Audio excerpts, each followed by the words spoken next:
G'day mates, I'm Beau Frith. And I'm Reese Woodland, and we're doing an expedition a year in each of the 8 different climate zones of Australia. All to explore how climate affects the human body and why doing multi-day nature experiences is good for overall health and well-being and building resilience. Last season we took on the Aussie 10, which is the 10 highest peaks in the Kosciuszko National Park, where we really pushed ourselves across the 4-day period out in the snow in August to understand what it means to be climate resilient. It was the adventure of a lifetime. Physically, it was a challenge like no other for us, but mentally, it was even more rewarding. Absolutely. Confronting those peaks taught us that pushing ourselves in nature isn't only good for the body, but also essential for the mind. That getting out of your comfort zone and experiencing a bit of stress in nature is super beneficial. We work at Natural Cool Air, and our job is to help try and cool down large spaces without any air conditioning. During the work we do, we've noticed that communities and cities around the world have disconnected massively from the natural world, thinking about climate as a liability instead of an asset. But what we've discovered that is if we leverage climate and rebuild our relationship with the natural world, we can start to cool down these buildings and our cities in the process. And then we thought, what about us as people? Do we need to be more resilient to climate, especially in a changing climate, and to heat and stress? And then we thought, what's a fun way we could research this and share it with people so that they can learn as well? And that was where the idea for the climate expedition began. Sadly, this season we were a man down. Our brother-in-law Leighton unfortunately had an injury and was unable to make it. But we carry on.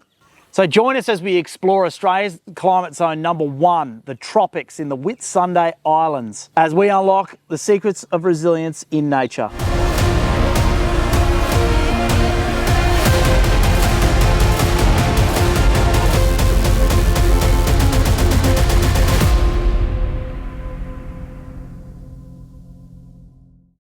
When Beau and I were chatting about what we should do for the next challenge and he mentioned a sea kayak voyage, I was like, yes, that one, let's do it.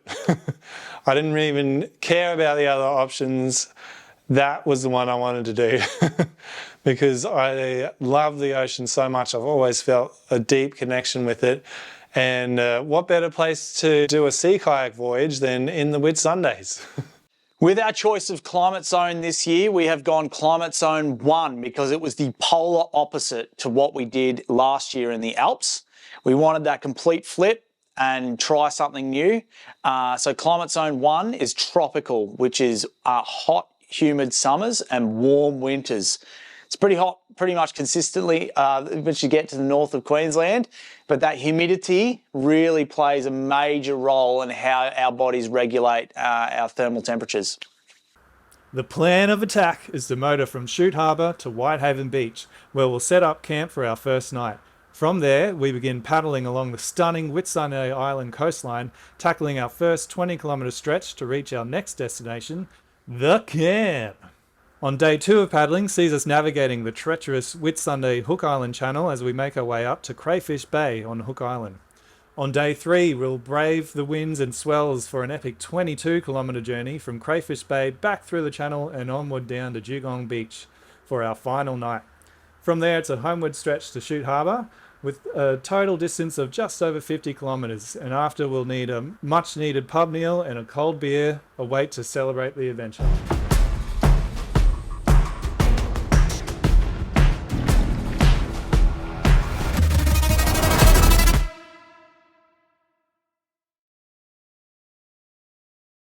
Ready to start training. Probably the best spot we found that is similar to the Whitsundays is the Noosa River and going out into the bay around Noosa there. When it comes to the training, now during our training we noticed that upper body strength was the thing that we were probably lacking the most on. And weirdly enough, our hip flexors, things like that, and I know our legs don't get really much of a workout, but hip flexors and lower back were things that were really showing up as problem areas. Getting in the kayaks and paddling was paramount, but we also looked into talking to Kevin Brown from Lift Nambour. We got him involved to really take us through some strength and conditioning exercises so that we could develop the right amount of strength in the areas that we needed. We're going to be really focusing on playing the principle of relativity to this session. So we're going to start off with a little bit of mobility and activation. So the idea of that is going to be relative to what imbalances or what things that will tighten up, all those sorts of things that you want to be moving on your expedition. So I tried to like visualize in my head of what you're going to do while you're kayaking. So for example, when we're doing incline press, we do alternating, so we're sort of mimicking. Yeah. That's what we're going to be doing today.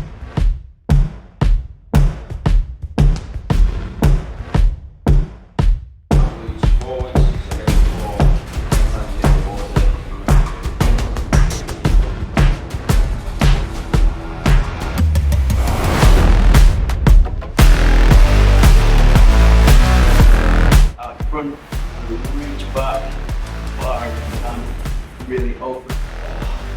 Yeah. Big.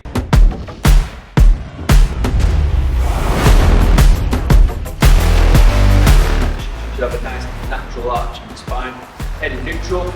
We press the dumbbells up. So remember, we've got those elbows tucked in, driving up, keeping the upper back nice and tight. So we're going to go 1 for 1. Well, left hand is going to put under our right hand, pull the dumbbell through, the opposite side, change, pulling through. 1. Yeah, come back. Is it, mate?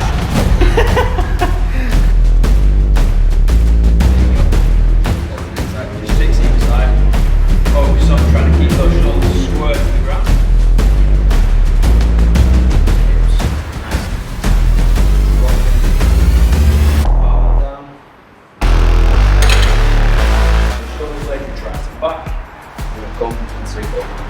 Rotate each side again, focusing in your lateral.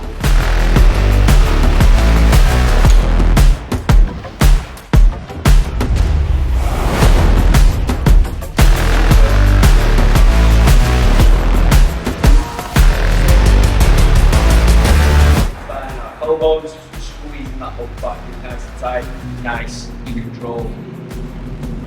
On the way down, remember we're bracing that core, so when we rack the bar, nice and tight in that core position, supersetting that with, we're going to be doing Russian twist. Seated position, rotate, push the ball catch.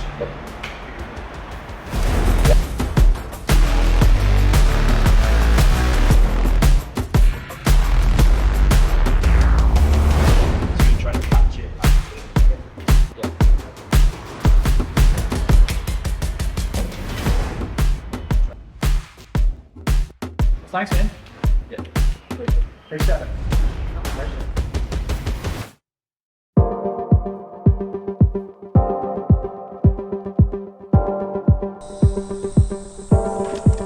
Just made it back to the factory after doing a little bit of a training session. What were we out for, about an hour? Yeah, about an hour. Good paddle. Look, I think we were less than 15 minutes in and I realised that my left shoulder needs some work. It's pretty sore after doing that, but we feel a little bit more stable in the kayaks now, which is a bit reassuring, but we've got so much more training to do. So I think we're going to introduce a little bit more swimming. Yeah. And actually jump into the kayaks a lot more frequently before we actually go. But yeah, what a rude awakening. Our shoulders are very sore, and Reese's hip flexors. Oh, I got out and I was like, my body was making me bend over again. Just like, so sore. Keeping it real.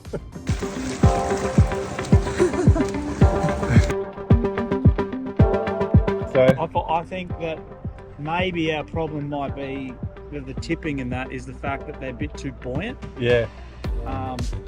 Yeah, I reckon a bit more weight in here would probably be a bit better. Might help stop it rocking. Yeah, just help us a little bit more. Yeah.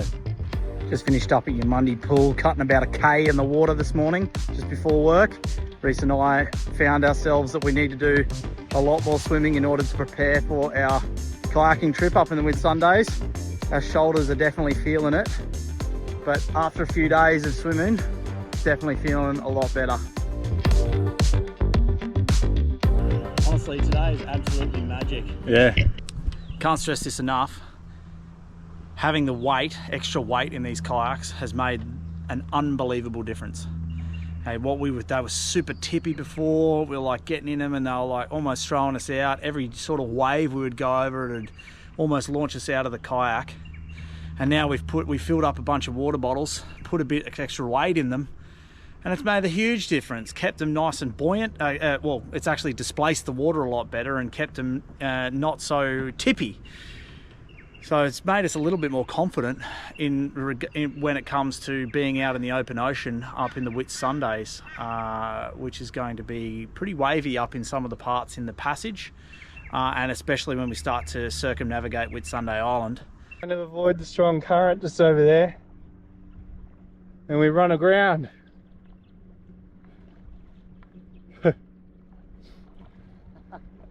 Yeah, we're just going to try and push through the current, even though it's a bit wild just there. Sweeping has pretty much got the shore. Yeah.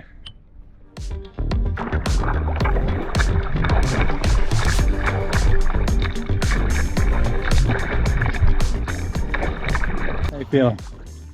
Oh, Yeah, that was really hard. Those currents were way stronger than what I thought.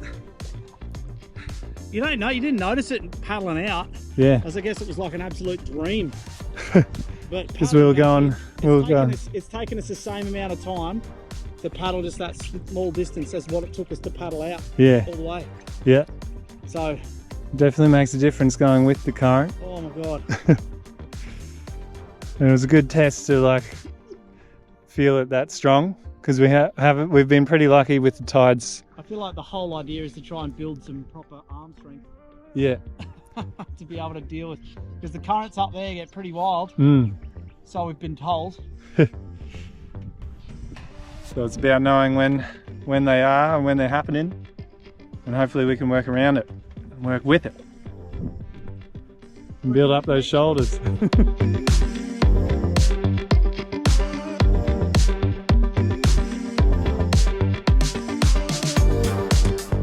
How you feeling? Still a bit rocky, but we're all right. The extra weight is so much better. Yeah, got extra weight in those, in the front and the back.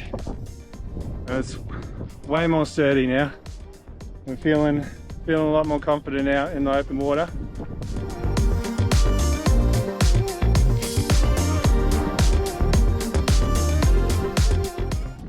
We are 3 weeks out from our kayak expedition in the Whitsundays. We plan to do about 5 days to circumnavigate Whitsunday Island. And so while we're here in Vietnam, we thought we'd jump in a couple of kayaks and get some more training in. We've done quite a few Ks up the river. It's not quite the same as being in the ocean, but training nonetheless. We need to continue back when we get back, jumping in the sea kayaks and getting stuck into it. Quite difficult to get the training up on this one, but we're cracking on with it. Reese at the back there. Look at these mountains, picturesque.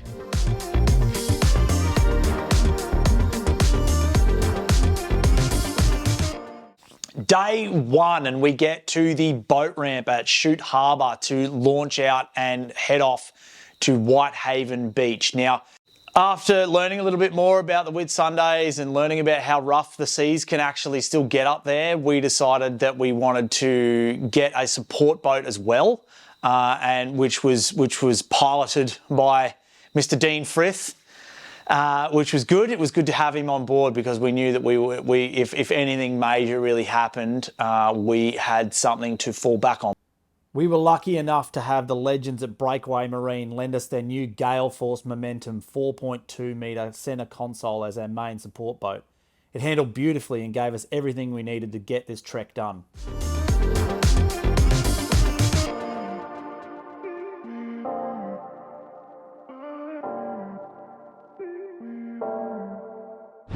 And we're away, just leaving Chute Harbour, on our way out to Whitehaven. We're going to camp that night, tonight. Feeling good? How are we feeling, boys? During our trip though, it was an incredible blessing. We saw all these whales on the way out there, a lot of them out in the distance, but a mother and a calf came right up close to our boat. I've never had that experience in my life, and seeing humpback whales that close and breaching the water. They were only within 20 meters of the boat. It was so special. You are joking. It's so big. You are joking. I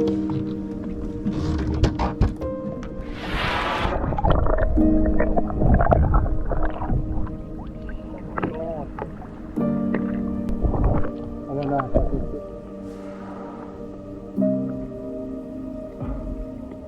On the way out, we're just taking in the amazing scenery of all the islands and the beautiful clear water and seeing whales out in the channel. We saw so many whales. We saw a mother and calf and another pod of whales. It was just whales everywhere. And that definitely was a bucket list item. A mum and calf came really quite close to the boat and we stopped the engine and just we were just amazed and in awe of these beautiful creatures.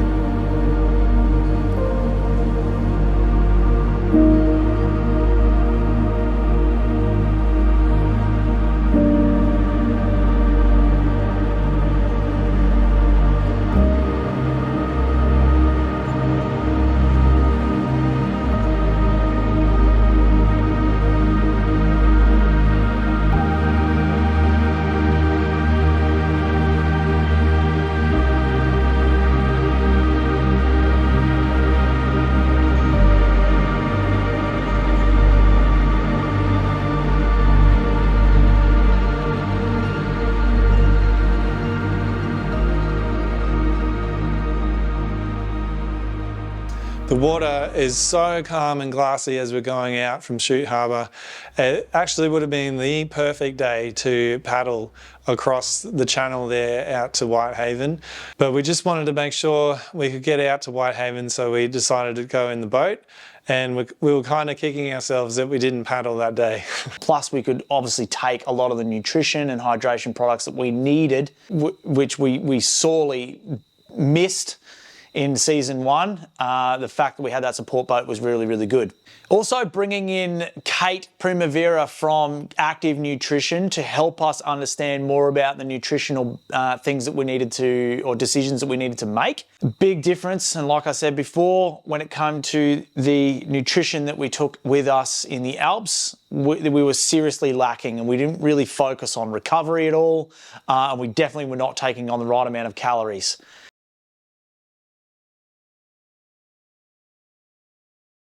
What are we trying to look for when it comes to nutrition specifically when we're doing quite strenuous activity in this regard? Yeah. So when you're looking at intense, sort of prolonged periods of exercise, it does come under endurance. So when you're looking at endurance, you're looking for, I suppose, 3 main things. You're looking at your overall calorie intake, so how much energy you're taking in from the food and drinks that you're having. You're looking at keeping up enough protein so that you don't completely break down your muscles in the process. That's one of the things that will give you that intense muscle soreness that you just really don't feel like you're getting over. And enough carbohydrates for energy. So when you're doing endurance exercise, the main I suppose metabolite that you'll be using in that time is carbohydrates. You have to be getting carbohydrates from your food. There's no point prioritizing heaps and heaps of protein if you're not getting the carbs, because your body's just not going to be able to keep up with that intensity of exercise for that period of time. It'll cap out. Yeah, gotcha. And that's part of the reason. Obviously, we're quite sore. Like after the hike that we did in the Alps, muscle soreness and recovery was crazy. Intense. And yeah. You've got all those extra factors in there that are environmental as well. Yeah. So you've got the cold, the bitter cold. Your body will be burning at a much higher rate just to keep up with the temperature. So you've got such a massive amount of energy expenditure. You've got to hit your calories first. That's the primary thing. Then you look at your protein intake as something to pretty much just prevent damage or minimize the damage. When it came to, I guess, calorie calculations, we were really only doing that off the information that we're getting from our wearables. Yeah. How accurate is that, and how can we, I guess, better determine what we need to take from a calorie standpoint? Yeah. So essentially when you're doing these kinds of, prolonged exercise, you're almost always going to need more than you think. to be able to keep up with it. Not just from an estimation, like your wearables and stuff are great to give you a baseline understanding of what you're doing. In usual exercise, they usually overestimate what you might need by up to 20%. It depends on the device. So like a Fitbit versus an Apple Watch might tell you something different, and a Garmin will tell you something different again. What you're looking at there is active calories burned doesn't account for your metabolic rate, so your base metabolic rate. Within that, you're not accounting for the thermic effect of food, so the cost to your body to actually digest the quantity of food that you're putting in. And if you're putting in twice as much food as what you'd normally eat, you'll be burning extra calories just to digest the food. Then you've got to add a little bit more. You've got to add more then for the recovery aspect so that your muscles don't break down. You've also got to account for probably not a great deal of sleep in those conditions. You'll then need more to account for not sleeping. Yeah. So you generally want to account for your base energy expenditure, not even just your metabolic rate, what you'd normally burn on a day-to-day to keep you alive, plus all the active calories, probably an extra, 1,000 to 1,500 calories on top of that if you can take it in. Well, and look, we were doing on average about 3,000 active calories of burning in the Alps, 3,500. Yeah. We expect that we'd probably be doing slightly under that for the kayak trip in the Whitsundays. Yeah. The benefit of what we have with the Whitsundays is that we have a support boat, which is part of the reason why we have gone, right, well, this is all the food that we can now take because we have ice boxes and things like that we can actually take steaks and other vegetables and not just dried food. Yeah. I think that's the downside with the fact that we had to pack everything in for the Alps. Yeah. The upside of what we have for today. But let's talk a little bit about some of the foods that you've seen so far. Yeah. We obviously got our proteins with our steaks, some sausages here, and some chicken skewers. These because we have access to like small plate burners. Yeah. These are probably the most practical for us to be able to cook in the time, like those propane burners. Yeah. This is probably the most practical thing we've got. Also in meat and that as well, we've got tin tuna. Perfect. Tin tuna is such an easy one. Well, so the proteins are really that tin tuna, the meat, and then eggs. We had quite a lot of eggs. Yeah. And then supplementing with literally just like little protein bars. Yeah. To try and help during the day while we're paddling. Yeah. Yeah. So what are your thoughts on that? Is it like obviously we're planning on taking a lot more than this on when we're there, but these are kind of the ideas that we have, and So when you're looking at your protein intake, if you're getting a rough estimate of what you might need, you can actually use your body weight to give you an idea. Oh, cool. So if you're going into an event or, into an endurance event, this is in the case of, the Whitsundays trip or in any kind of other extended period of time intensity effort, you use your body weight. So if you're roughly, say, 80 kilos going into something, you'll probably want to double your body weight, and that would, not in the sense of put on another 80 kilos, but use that number in a calculation. So 80 kilos times 2, then we would use that as your grams of protein per day. Gotcha. That's going to give you a rough estimation of what you need. So 160 grams of protein in a day would be enough to prevent your muscles from completely breaking down and being incredibly sore and giving you grief when you do back-to-back days of events. The minimum that you'd want to go off is about 1.6, which is probably what most people will realistically hit in an event. So if we're looking at, say, 160 grams in a day, something like these backcountry meals, for example, that's got 33 grams of protein. Oh, yeah. So out of a whole 160 grams that you've got to fit in the day, that's a full meal and it's only 30 grams of protein. Gotcha. So you'd be wanting to look at supplementing it with other kinds of foods and making sure that you're still getting your main meals within the day, plus things like your little bars. Tunas are fantastic. These little tins here, for example, they've got over 30 grams just in that one little tin. Wow. So there's different ways to make it work. You can use other things, other dried options like jerky. Jerky's a really good one, and it's also salted, so it can help with your hydration. That was the one thing that we had so my dad actually makes his own jerky. Best. And it was like we got him to make, and it's like coveted around, like all of my friends love it. Yeah. So they are like, when's your dad making beef jerky again? Because it's so good. But we got that was when we were in the Alps. We actually got a few bags of beef jerky. Yeah.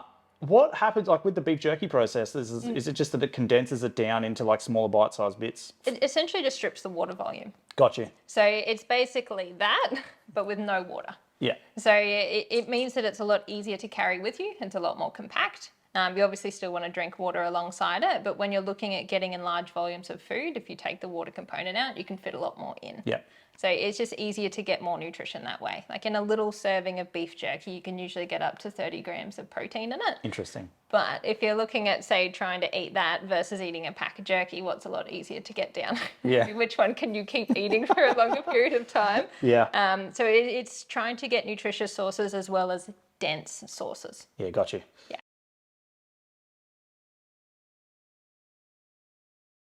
We finally made it out to Whitehaven because we were puttering along quite slow because the kayaks were in tow and we didn't want them to be bumping around with us going too fast. And we've turned around the corner to Whitehaven and it is stunning. What a beautiful beach. The sand is so white and the water is clear and blue. It's no wonder it is one of the destinations of the Whitsundays. When we got to Whitehaven Beach, even though there was a lot of people there initially, by 5 p.m. after we'd set up our tent, everybody had left the beach and it was pretty much deserted apart from us and 2 other little small families. And it was, that was pretty magical as well.